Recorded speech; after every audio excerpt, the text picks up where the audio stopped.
High, আমি পার্থ বিশ্বাস। আমি আজকে এক্সপ্লেন করব ইনডোর এবং আউটডোর সাবস্টেশন। প্রথমে আমরা আউটডোর সাবস্টেশন দেখব। আউটডোর সাবস্টেশনে দুটি ইনকামিং লাইন দুটি বাসবারের সাথে সংযুক্ত। এই যে আমি যদি মার্ক করে দেখাই, এটা একটা বাসবার, এটা একটা বাসবার। এখানে একটা হচ্ছে মেইন বাসবার আর একটা হচ্ছে স্পেয়ার বাসবার। দুটি বাসবারের এখানে সুবিধা হচ্ছে যে একটা যদি কখনো আমাদের রিপেয়ার করার প্রয়োজন হয় অথবা কোনো একটা বাসবার যদি নষ্ট হয়ে যায়, তখন অন্য আরেকটা বাসবার দিয়ে আমরা সাপ্লাই দেব।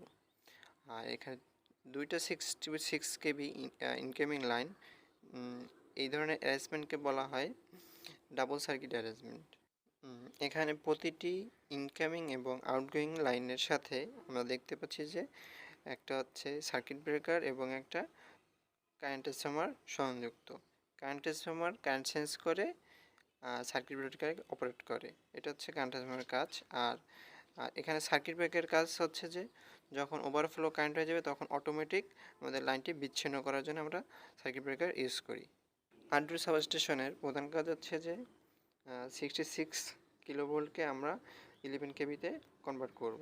তাহলে আমরা দেখব যে এখানে দুইটা আমাদের স্টেপ ডাউন ট্রান্সফরমার আছে। স্টেপ ডাউন ট্রান্সফরমারে 66 কেবি হচ্ছে হাই ভোল্টেজ এবং 11 কেবি আমাদের লো ভোল্টেজ সাইড, যেটা হচ্ছে সংযুক্ত থাকবে 11 কেবি বাসবারে।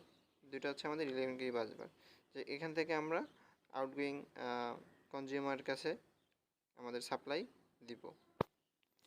আর এখানে আমরা দেখতে পাচ্ছি যে 66 কিলোভোল্ট আউটগোয়িং লাইন। এটা হচ্ছে আমাদের অন্য একটা সাবস্টেশনের ইনপুট লাইন হিসেবে আমরা ইউজ করতে পারবো। এখানে আমরা প্রতিটি লাইনের দেখতে পাচ্ছি যে ইনসুলেটর আছে। এটা একটা ইনসুলেটর, সবগুলো হচ্ছে এগুলো হচ্ছে ইনসুলেটরে। এগুলো আমরা যে কোনো একটা লাইন নষ্ট হলে তখন সুইচ অফ করে আমরা এটা রিপেয়ার করার জন্য রিপেয়ার করবো আর কি। তারপরে আমরা এখানে দেখতে পাচ্ছি যে বাস কাপলার হচ্ছে দুটি বাস একসাথে সংযুক্ত থাকবে বাস কাপলারের মাধ্যমে। এটা হচ্ছে আমাদের আউটডোর সাবস্টেশন।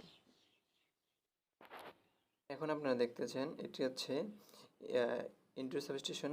এটি হলো ইনডোর সাবস্টেশনের কি ডায়াগ্রাম। ইনডোর সাবস্টেশনে 11 কেবি লাইন থেকে আমাদের 400 ভোল্টে রূপান্তর করা হয়। সেখান থেকে আমাদের কনজিউমার লেভেল সাপ্লাই দেওয়া হয়। তো কীভাবে হয় আমরা এখানে দেখতেছি যে এখানে 11 কেবি লাইন হয়ে এখানে 3 ফেজ 3 ওয়্যার কানেকশন হয়ে আমাদের গ্যাং আউটিং সুইচে আসবে। গ্যাং আউটিং সুইচ থেকে আমাদের যাবে আন্ডারগ্রাউন্ড কেবলের দুই পাশে দুটি কেবল বক্স থাকবে। সেখান থেকে আমাদের যাবে আমাদের ট্রান্সফরমারের ইনপুট সাইডে আমাদের 11 কেবি এবং এটা গিয়ে রূপান্তর করে হবে 400 ভোল্ট। 400 ভোল্ট থেকে আমাদের কানেক্ট করা হয় একটা 400 ভোল্ট বাসবারের সাথে। এই 400 ভোল্ট বাসবার থেকে আমাদের কনজিউমার লেভেল সাপ্লাই দেওয়া হয়, এখানে দেখতে পাচ্ছেন।